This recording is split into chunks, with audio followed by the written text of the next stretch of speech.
Good evening, liberal friends. Good evening, everyone who joins us online. I would like to welcome all of you to this special discussion evening with none other than Professor Francis Fukuyama, who joins us from California today. As a political youth party, it's our duty to look at the larger ideological picture. It's an honor to be able to do that tonight with Professor Fukuyama, one of the most world-famous political scientists and philosophers of our time. Of course, everyone knows him from his work at the End of History, a work that symbolized the liberal paradigm of the last decades. Today, 3 decades later, we see a war in Ukraine, we see a decline in liberal democracies around the globe, and we see, for instance, a Supreme Court decision that overthrows Roe versus Wade. We ask ourselves, as liberals, the questions: is the liberal paradigm tintling? Is the liberal world order evolving in more authoritarian regimes? And what answers should liberals give today? Questions we are looking deeper into tonight based on Fukuyama's latest book, Liberalism and Its Discontents, published last week in Dutch. Het liberalisme en zijn schaduwzijde, verdediging van een klassiek ideaal. I am happy to put this conversation in the good hands of philosopher Alicja Gescinska. I know Alicja for quite some time, and she's the perfect sparring partner for tonight. She has published several books.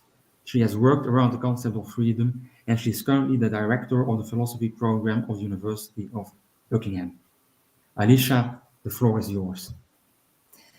Thank you, Philippe Nys, and also I would like to welcome Professor Fukuyama on my part and everyone who has tuned in to listen to this conversation. If I have understood it correctly, Philippe said that you can ask questions in the private chat for the audience. If you do so, please formulate your question short and sweet, because I have to multitask. I have to listen, have my own questions and read. If it's a long question, then I probably will skip it. So please come to the point. So that's the first thing. And now we will be able to start. Professor Fukuyama, your book has been published here in Flanders, in Belgium, and in the Netherlands now, in Flemish. And it's a defense of liberalism. This is how we can summarize it. But of course, as we know, liberalism has many definitions. And I would like to start with a conceptual clarification. What does liberalism mean in America? What does it mean in Europe? And also, what does it mean for you? Sure. Thank you very much for inviting me to this discussion. And I think it's important to start by clarifying the definition of the way that I'm using the term liberalism. In the United States, liberalism basically means left of center progressive politics. It's not been very popular as a term in recent years for various reasons, but it's definitely a left-wing position. In Europe, it tends to be more something held by center-right parties like the German Free Democrats, who are pro-market, tend to be critical of social democracy, or at least want to scale back the welfare state somewhat, but tend to be fairly liberal socially. I don't associate liberalism with a particular economic policy. I think that my definition of liberalism really has to do with the structure of the society and some of its philosophical foundations, because for me, classical liberalism is based on a belief in the inherent dignity and equal dignity of every human being based on their capacity for moral choice. It's supported institutionally by a rule of law that limits the ability of states or governments to intrude on that individual sphere of liberty. It tries to limit power through constitutional checks and balances. And it's also been historically closely associated with a certain cognitive mode known as modern natural science, which assumes that there is an objective reality outside of our subjective consciousnesses, and that we can apprehend this reality through the experimental method. We can manipulate that reality, and that's what produces modern science and technology. So in that sense, liberalism exists wherever there's a strong rule of law that protects individual freedom. It can be You can be liberal in Denmark or Sweden, a Scandinavian welfare state, but you can also be liberal or have elements of liberalism in a much smaller state, let's say like Singapore, which doesn't permit individual political freedom, but does have, a strong rule of law that protects property rights and the like. So that's my definition, which is a fairly broad one, as you can see. Yes, it's quite broad, and also I think there are a lot of people who would agree with the values you express, that we have to defend the rule of law and that we have to embrace some principles or most principles of liberal democracy. But even those people, they rarely tend to identify themselves as liberals, and they do not vote on liberal parties. So why is that? Why did liberalism in general got such a bad name?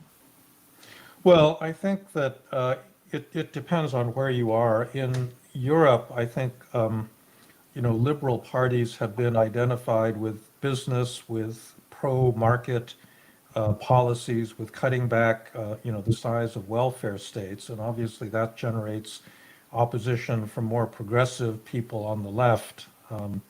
In the United States, it's just the opposite. Liberalism was associated with left-wing policies, pro-abortion, pro-restriction, anti-restrictions on abortion, in favor of greater personal freedom, lifestyle choices, so forth, and therefore became unpopular with more conservative people that were more religious and, felt that there ought to be more constraints on individual behavior, particularly personal behavior. So I think those are some of the reasons for some of the bad associations with liberalism. One of the important issues I raise in my book, really does have to do with the economic associations, because I distinguish between, what I regard as classical liberalism and so-called neoliberalism.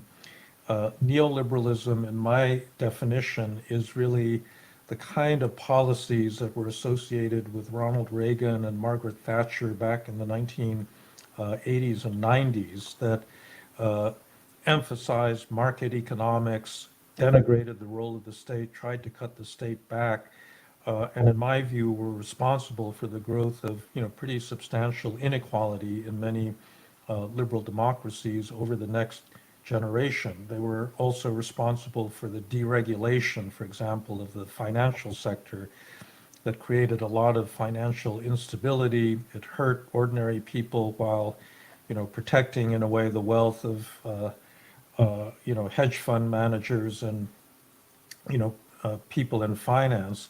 And I think paved the way for the kind of populist reaction on both the left and the right that we've seen in the last few years. And so that, I think, people don't distinguish between classical liberals and neoliberals. And they, for a lot of people, they simply think that liberals are people that want to get the state out of the economy and deregulate everything or privatize everything.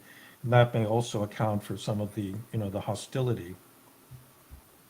Yes, this is something I really liked about the book, that you really stress the importance of equality for the liberal mindset. And this reminded me of also the definition that Michael Ignatieff is giving. He also has put that central in his definition. But as you say, it's not always central during the elections of liberal parties when it comes to, well, the importance of equality. And I just stress it once more because I know there are a lot of politicians and liberals in this virtual room. Now, you clearly say that your book is a defense of liberalism, but it's not necessarily a defense of democracy. Could you expand on that with the example of Orban's illiberal democracy? Sure. Well, I believe in democracy also. I just think that it's liberalism that in the first instance is under attack right now. Uh, so liberalism really does refer to law, constitutional constraints, restrictions on the power of governments over individuals, whereas democracy is a system of accountability that makes sure that government policy reflects the interests of the largest number of people in the society. The two are closely related and have been historically, and they can be mutually supportive, but not necessarily. And so I think in the case of Viktor Orban, nobody questions that he was democratically elected, but he's used that democratic legitimacy to erode the liberal aspects of the Hungarian state. So he has packed the courts with his own supporters. He has attacked an independent media. He's attacked an impartial or nonpartisan bureaucracy. All of these foundations, I think, of a liberal state in the name of, representing the people, which is what, all populists tend to do. And he said explicitly that he wants to build an illiberal democracy in the heart of the European Union. I think you can also have liberal autocracy. So sometimes Germany, under the Rechtsstaat in the 19th century was understood to be a liberal autocracy. Singapore might be in that category because they've got a relatively strong rule of law that protects property rights, but they don't have democratic accountability, or certainly not full democratic accountability. So the two, democracy and liberalism, are related, but I think liberalism is the first thing that's attacked. It's less, it gets less popular support than democracy. I mean, everybody believes in some form of democracy. Even the Chinese Communist Party claims that it represents the people, but whether they accept, legal constitutional constraints on power, that's a different story, and that tends to be a much weaker issue for many people. Yes. And just one more question about this illiberal democracy. Is it in the end not a contradiction in terms? I get the point that it exists and that Orban is an example of that, or Hungary, but in the end, will it not be a contradiction in terms that it will lead to a decay of both the liberal values and of democratic institutions? No, I think that's right. So what's happened repeatedly is that you attack the liberal constraints on power first. And once you've gotten rid of them, then you can do whatever you want, and then you can affect democracy by, let's say, gerrymandering the electoral districts so that your party never loses power. That's something Orban has done in Hungary, obviously preventing opposition politicians from having access to the media, gives an advantage to his Fidesz party, and so forth. And I think, that was exactly what Donald Trump tried to do. He wanted to use the bureaucracy to attack his opponent. He wanted to put Hillary Clinton in jail. I mean, there was a lot of things that he did to undermine the liberal rule of law because he said he represented the people because he was elected. So I think that's true that in the end, you start by attacking the liberal institutions, and that allows you to accumulate power, and then you can attack the democratic ones as well.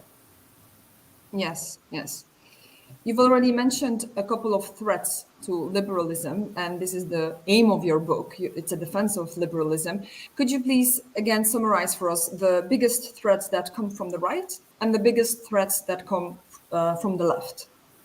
Well, I think the threats on the right have to do, in a way, with the basic character of liberalism. Liberalism is a universalist doctrine that believes that all people have equal rights. Sometimes liberals lose sight of the need for nations and loyalty to a particular nation. I think that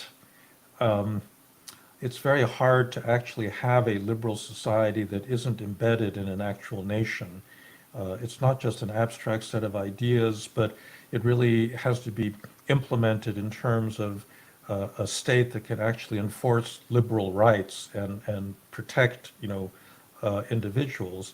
And sometimes liberals tend to forget about that. The other thing is that I think many people begin to take liberalism for granted over time. Liberal societies produce peace and prosperity, and then they tend to think, well, this is always going to be the case. But other people, are unhappy with that. They want something more. They want a stronger sense of community, and therefore they want, for example, to reintroduce religion into public life.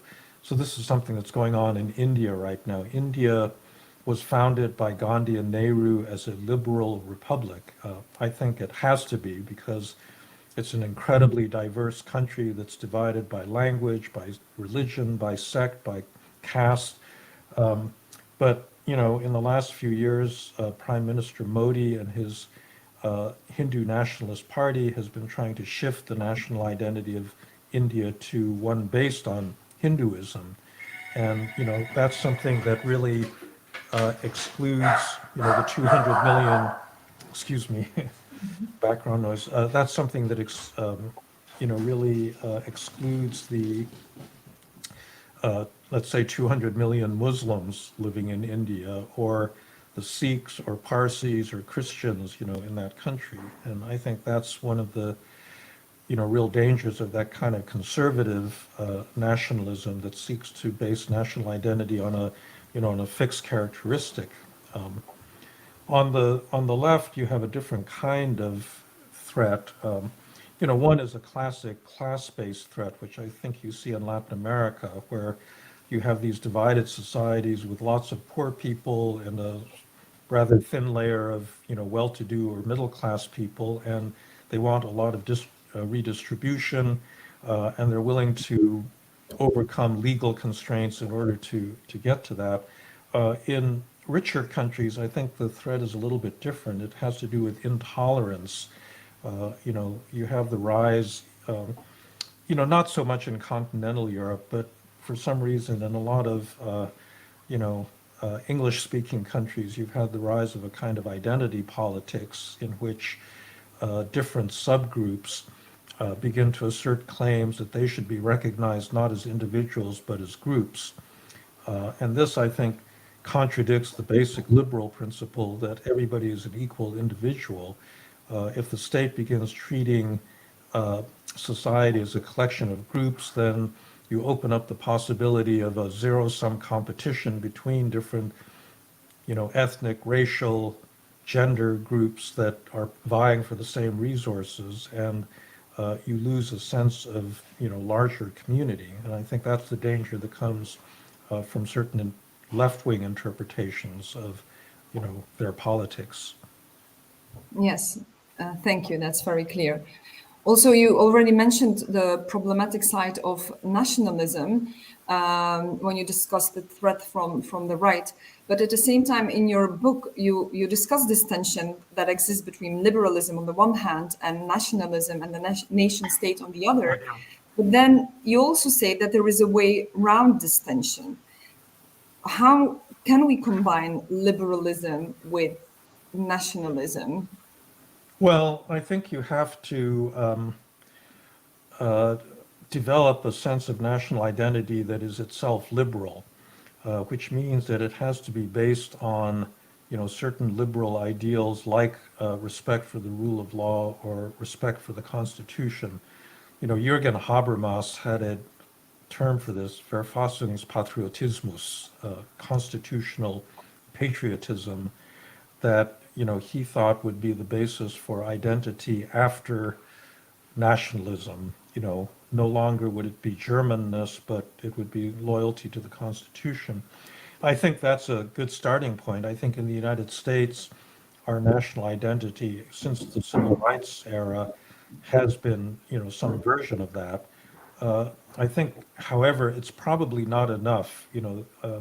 It's a very abstract ideal to say that we respect and worship the rule of law. I think that, countries also have to have a certain common culture that thickens the sense of community among people.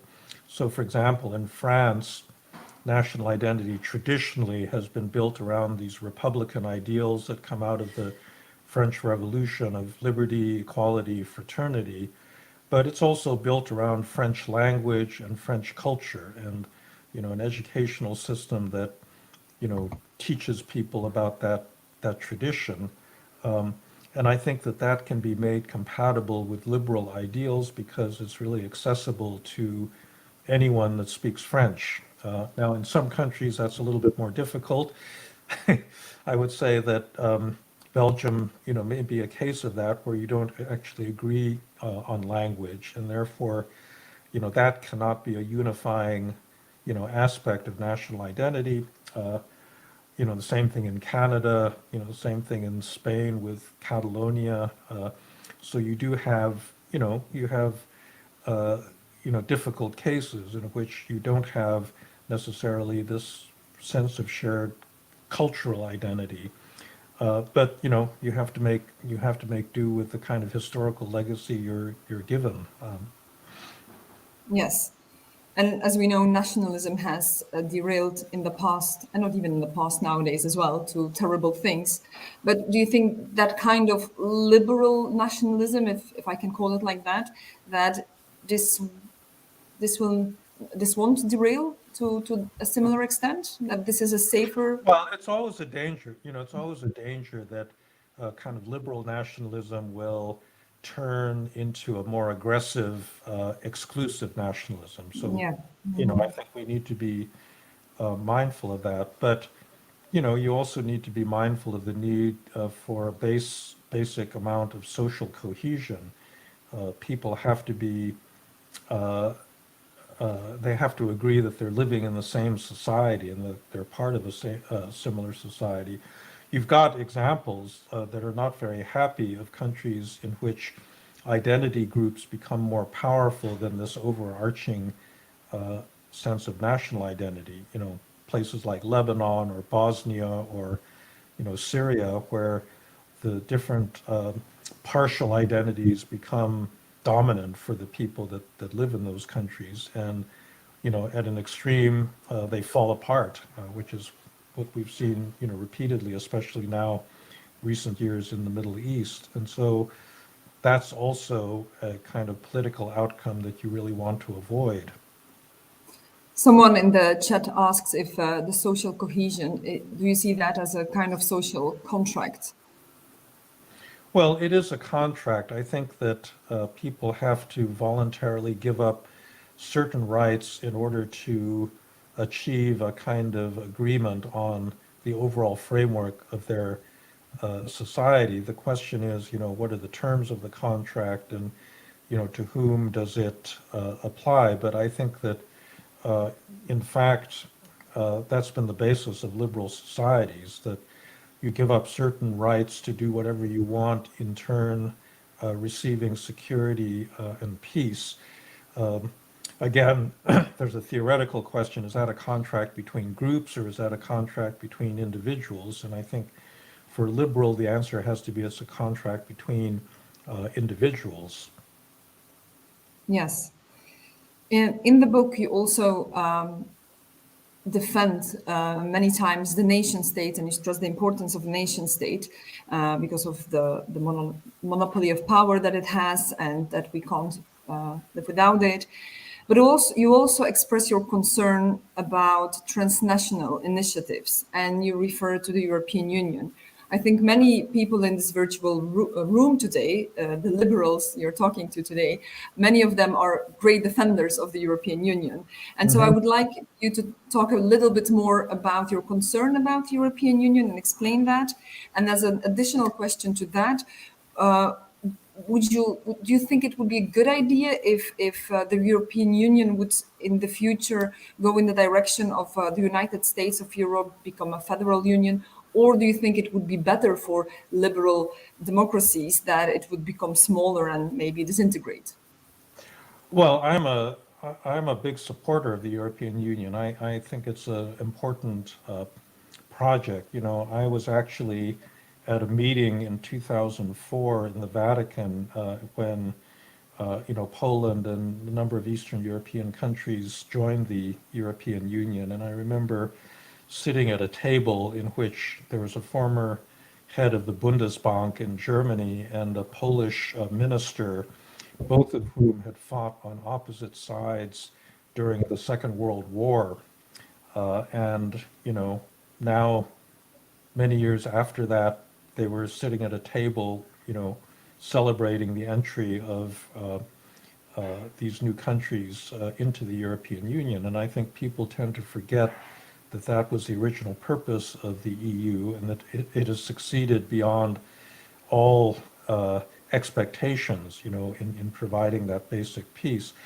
I think the problems with the EU really have to do with the incomplete nature of the structure there, that, it too, well, in certain areas, it's not very democratic. So in terms of economic regulation, you've got a big bureaucracy in Brussels that can make a lot of decisions without too much accountability. But the other weakness is just the opposite, that in foreign policy and fiscal policy, in, matters of domestic security, the real action is still at a member state level.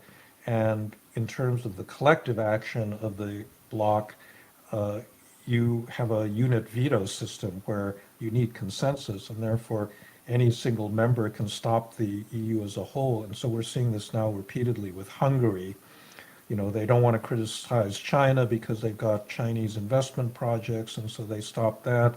They don't like sanctions, against Russia, and so they're dragging their feet on this. And I think that if Europe is going to ever be an effective force in global politics, you have to get out of this consensus decision making and move to some form of qualified, majority voting, because otherwise you're never going to get agreement across that many countries, on what to do about foreign policy. So in that sense, I do think it's important for more, centralized institutions to develop. The other big problem is that, the EU accession process, I think, was a very good tool for incentivizing the new member states to adopt rule of law, strong institutions, fight against corruption.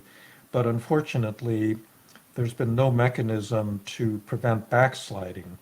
And so once you get in, you're in, and no matter what you do, it's very hard. I mean, I'm encouraged, with the solidarity funds that have been voted because of the COVID epidemic. At least there's some effort to, block them going to Hungary. Orban couldn't get away with what he's been doing if it weren't for these European subsidies. I think they amount to something like 5% of Hungarian GDP, and so he's been able to portray himself as a very successful economic manager, all because he's getting money from the EU that he regularly attacks. And, there's really up till now, there's been very little that the EU could do to, to prevent this. And so I think that, there also needs to be a mechanism for making sure that member states actually live up to the kind of, liberal ideals that they're committed to when they first get into the EU. Yes. Well, I think the European Union is working on exactly that. Well, now I would like to turn to Ukraine. I can't not mention it. Of course, I think this is the world of today. This is the war that we are having, like witnessing in Ukraine. It is often said that this is not only a war against Ukraine, but that it's also a war against our European values, the values of the ones you're defending, of liberal democracy. And Ukrainians themselves, they say that they are fighting for our values, for freedom, toleration, democracy, economic cooperation, and all of that. Do you share this view that this war that is now happening is a war, our war, and that it's a war against liberal democracy, against the West? No, I think that's absolutely true. I've been very involved with Ukraine ever since 2013.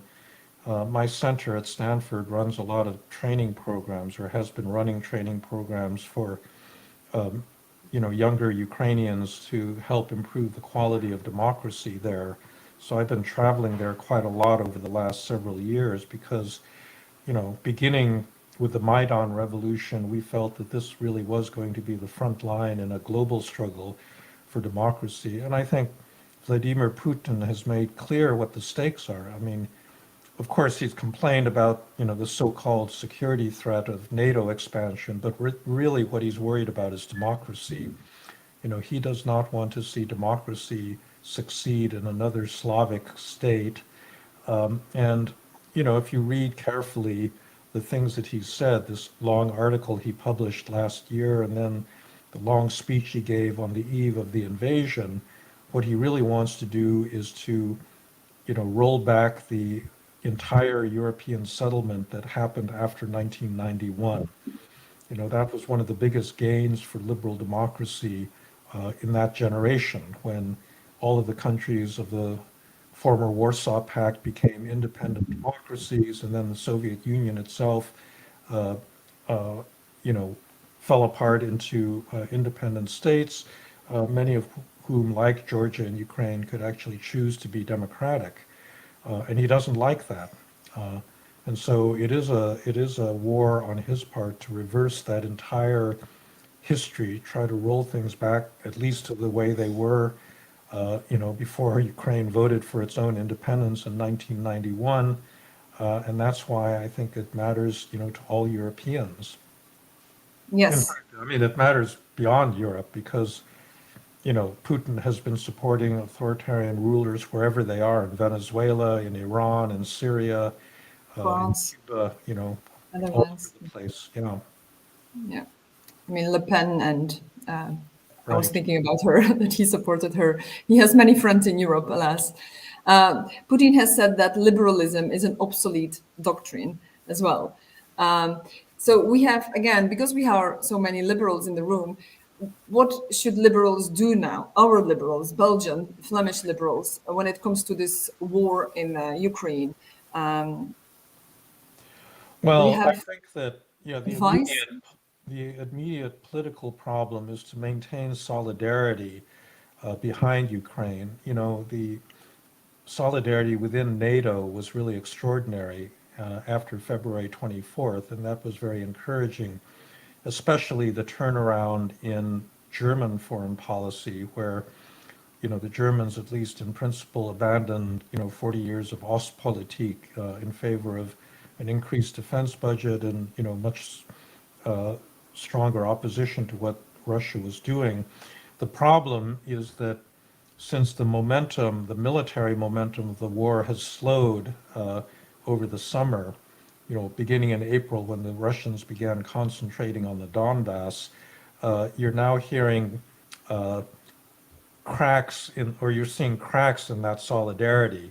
And a lot of individual voices like Henry Kissinger are beginning to say, well, Ukrainians will never win this war, and therefore we need to push them to make a political settlement. I think that that would be a very, very bad choice because any settlement, the Russians have basically grabbed maybe uh, 20, 30% of Ukraine's territory. They've expanded what they grabbed after 2014, and a settlement now is simply going to ratify that kind of territorial aggression, and it's not going to bring about peace because, the Russians will simply rearm, and then when they feel that they're ready to resume the war, they're just going to start it again. This is exactly what they did, this year. So I think that what's important is to, continue to provide Ukraine with the kinds of weapons, especially long range, artillery, aircraft, drones, this sort of thing. I believe that given the difference in morale and given the severe losses that Russia has already experienced, I think it's possible by the end of the summer that the Ukrainians could drive the Russians out of the south of Ukraine. It's really Oh, really? it's really important to open up those ports in the south, like Kherson, that have been taken by Russia. There's obviously this global food crisis that has been provoked Yes. by the Russian aggression with, the likelihood of starvation, in sub-Saharan Africa and the Middle East and many other parts of the world. And so I think it's really imperative that, the outside world help Ukraine get its exports out, its agricultural exports in particular. So all of the, so a country like Belgium can't do all of this by itself, but it certainly can add, a voice in terms of the support of both the EU and of NATO, for Ukraine. Yes, thank you. That's a very clear message. And then I want also to talk, to mention what is happening in the US today, the issue of abortion and women's rights. It has caused international outrage, and I think rightly so. The question I have about that, when looking to that, what is happening now in America with the issues of abortion, would you call this a failure of liberal democracy, or is this just liberal democracy at work, resulting into something that liberal Democrats might not want, but it's how the procedures and the institutions work in the end? Well, I tend to think it's more the latter than the former. Nobody contests the, procedurally, the right of the Supreme Court to, reverse a prior decision. This has been done many times, and I think a lot of conservative jurists have argued that the original Roe v. Wade decision back in 1971 was wrongly decided, that there actually wasn't a fundamental right to abortion, but the court just, asserted that, and as a result, the court became increasingly politicized, and conservatives ever since then have been working to try to reverse that. That being said, I don't support the actual decision, because I think that if you have a right that people believe is a right, and that lasts for 50 years, then it is a right, and it's not really the business of the court, to reverse it. So I don't think that this is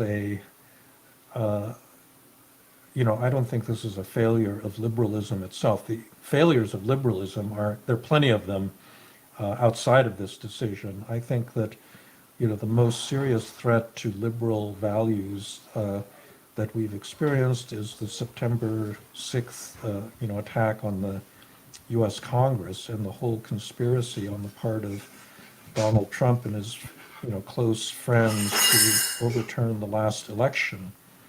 In fact, I cannot think of another moment in American history when a president hasn't been willing to accept a peaceful transfer of power and has, essentially conspired to block that transfer. And the real danger is that the Republican Party has not repudiated this.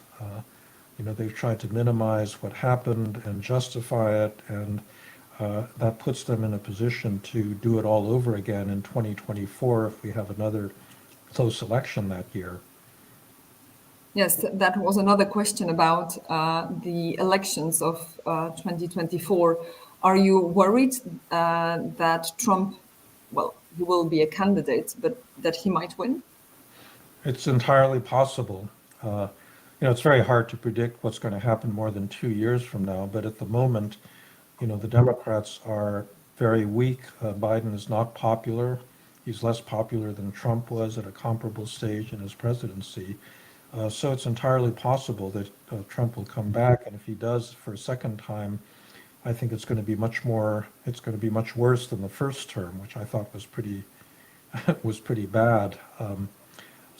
But it's hard to know, because I think that the hearings that we've been seeing, the public hearings about January 6th, are beginning to have some impact. A lot of people thought at first that what happened on that day was simply a spontaneous rally that got out of control.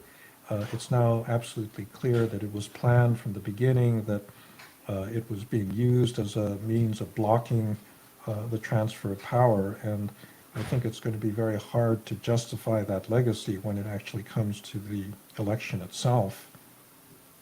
Yes. There is a question from a graduate student from the University of Chicago, What does China's rise mean for liberalism's universalist aspirations? Well, that's probably one of the most serious questions we all have to confront because, liberals believe not only that all human beings have rights, but that all human beings will want to assert those rights. There had been this earlier modernization theory that, I believed a version of, which basically said that, yeah, it's true that not everybody believes in universal liberal rights now. Even in the West, people didn't believe in them, 300 years ago. But as you modernize economically, as people get more educated, as living standards rise, people begin to want other things other than just food and shelter. They want rights and they want political participation. And this is a pattern that we've seen in many other societies where once you get to a certain level of wealth, you begin to demand, these more intangible goods like freedom. And one of the things that's happened is that it hasn't developed that way in China. China now has a pretty large middle class, and as far as I can see, they're not that interested in asserting their democratic rights. They may be much more interested actually in liberal rights, because I do think that there was a broad expectation that the Communist Party would liberalize after 2013, not democratize, but at least liberalize in terms of the kind of personal freedom that people experience. But instead, the regime has gone in exactly the opposite direction. They've tightened up their dictatorship and they've restricted the kinds of individual rights that ordinary Chinese people are allowed to experience. And in fact, they're putting in place a kind of high-tech surveillance state that will allow them to control the individual behavior of their citizens on a scale that no one has ever attempted before. And so they're going in exactly the wrong direction. Whether that is a permanent, development or not, I don't think any of us know. I think there are reasons for thinking that maybe that system is not so sustainable in the long run, but for the time being, there doesn't seem to be much opposition to it. Yes, thank you. You have also a chapter on technology, and there you show how agreeing on empirical facts has been weakened, and also we have seen that with the vaccinations, that there has been an attack on what vaccinations mean with the COVID, and that there was an attack on science, and it came mainly from the right. And we have a question that also is a technological question. Can algorithms and the influx of data with the power of concentration of platforms endanger liberalism, and how should we react? So the threat of technology, and then how does it endanger liberalism? Could you expand Well, on that? so the problem is actually quite a complicated one.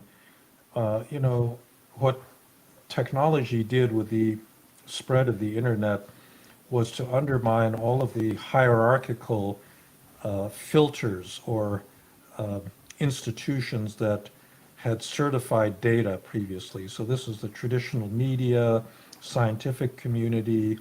Our access to information was limited by a number of channels that saw their responsibility in making sure that things were true that were being said. They weren't always true, but that was the aspiration. But with the internet, basically anybody can say anything. At first, we thought this was going to be a great help to democracy because it would take away all of the people that were blocking people from having access to information. But what we've seen is that in that world, you can weaponize information and you can put out, loads of really bad information. And in fact, you've created these large technology platforms like Google and Facebook and Twitter that can actually accelerate the flow of bad information. And so you actually have two things happening at the same time. You have a complete loss of control over the quality of information, but then you have the effort by the platforms to then reimpose some kind of control. And that's where I think we have a big political problem, because although there are certain kinds of information that I think most people would agree should be controlled, when it comes to politics, there isn't.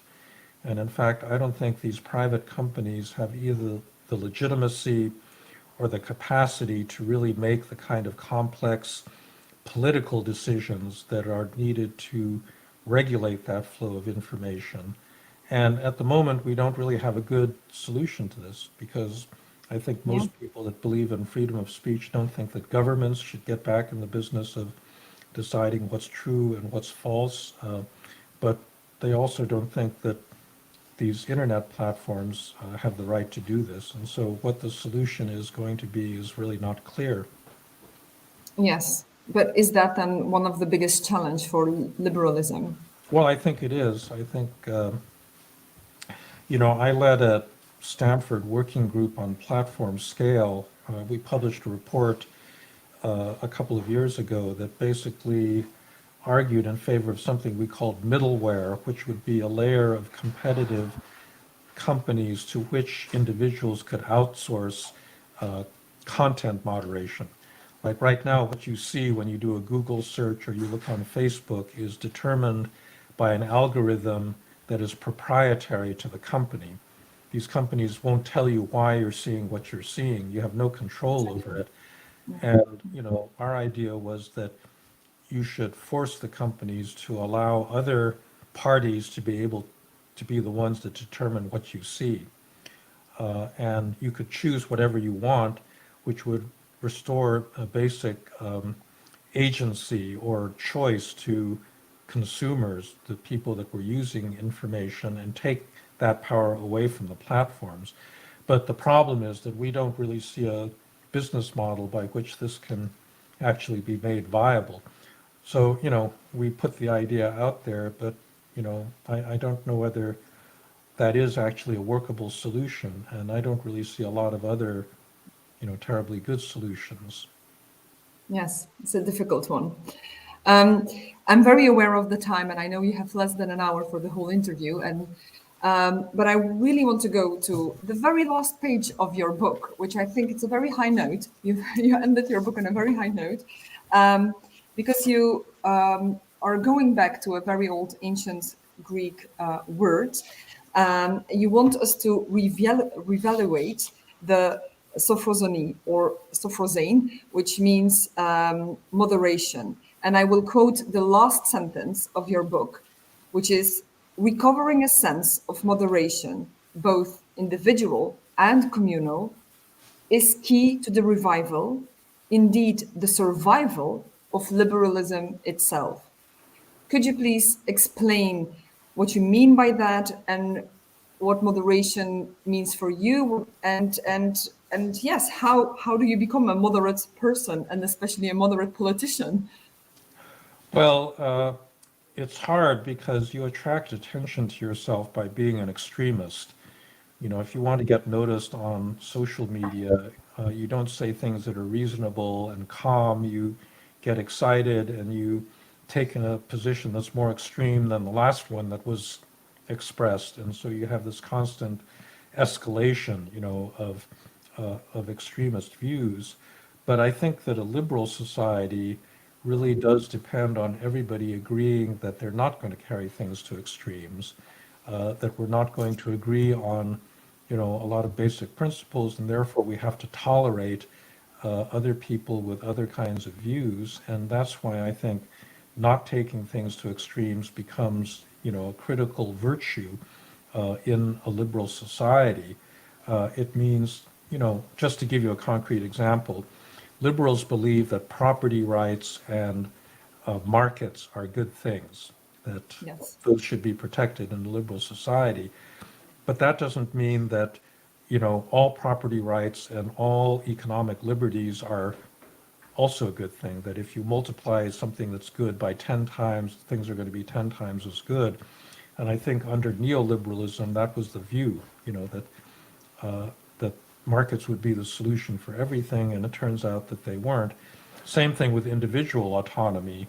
We all want, certain basic freedoms to decide, who are we going to marry, what are we going to do for a living, what are we going to believe, what views are we going to hold politically.